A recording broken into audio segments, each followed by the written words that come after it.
एक लड़का जो बचपन में पोलियो का शिकार हो गया हो, जिसे चलने के लिए बैसाखियों का सहारा लेना पड़ता हो, क्या वो कभी अपने दम पर हजारों करोड़ों की कंपनी बना सकता है? नामुमकिन लगता है ना। उस टाइम दुनिया को भी यही लगा था, लेकिन रामचंद्र अग्रवाल ने सबको गलत साबित कर दिया। उन्होंने एक छोटे से फोटोकॉपी की दुकान से शुरुआत की और बना डाला एक ऐसा ब्रांड जो मिडिल क्लास की पहली पसंद बन गया। लेकिन फिर एक दिन सब कुछ बिखर गया, कंपनी डूब गई और खुद रामचंद्र जी को उन्हीं की कंपनी से ही निकाल दिया गया।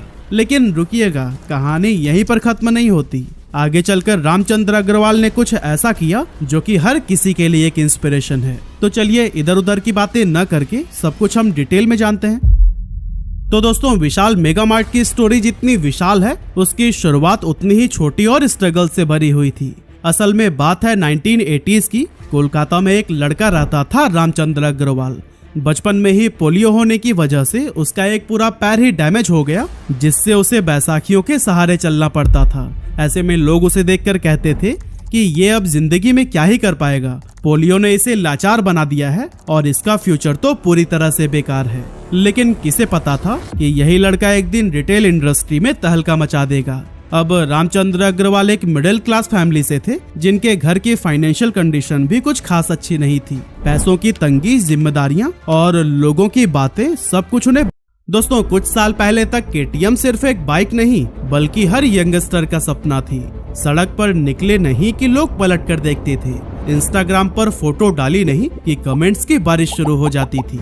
आवाज से ही लोग पहचान लेते थे, भाई केटीएम आ रही है। परफॉर्मेंस, स्टाइल और थ्रिल, तीनों का ऐसा कॉम्बो किसी और बाइक में नहीं था। लेकिन आज वही केटीएम धीरे धीरे भीड़ से गायब होती जा रही है। शोरूम्स में सन्नाटा है, कई डीलरशिप्स बंद हो चुकी हैं और जो बाइक कभी वेटिंग लिस्ट में मिलती थी, आज उसे बेचने के लिए बायर्स तक नहीं मिल रहे हैं। और तो और लोगों ने तो इस बाइक पर छपरियों की बाइक का टैग लगा दिया है। अब सवाल ये है कि जिस बाइक ने एक टाइम पर पूरे इंडिया की यूथ को दीवाना बना दिया था, वो आज ऐसी हालत में क्यों पहुंच गई? आखिर क्या है केटीएम के डाउनफॉल की वजह? और हाँ, केटीएम के पास क्या कोई ऐसा सीक्रेट वेपन है जिसको यूज करके कंपनी अब भी एक दमदार वापसी कर सकती है? चलिए हम पूरी स्टोरी को डिटेल में जानते हैं। केटीएम, जिससे जुड़ा है हर इंडियन यंगस्टर का एक इमोशनल कनेक्शन। लेकिन क्या आप जानते हैं, ये बाइक इंडिया की नहीं बल्कि यूरोप के एक छोटे से देश ऑस्ट्रिया की पैदाइश है। साल था 1934 का, जब हंस ट्रंकेनपोज नाम के एक इंजीनियर ने छोटी सी रिपेयरिंग वर्कशॉप शुरू की थी। यहीं से जन्म हुआ केटीएम, यानी क्रोनरिप ट्रंकेनपोज मैटिगहोफेन की।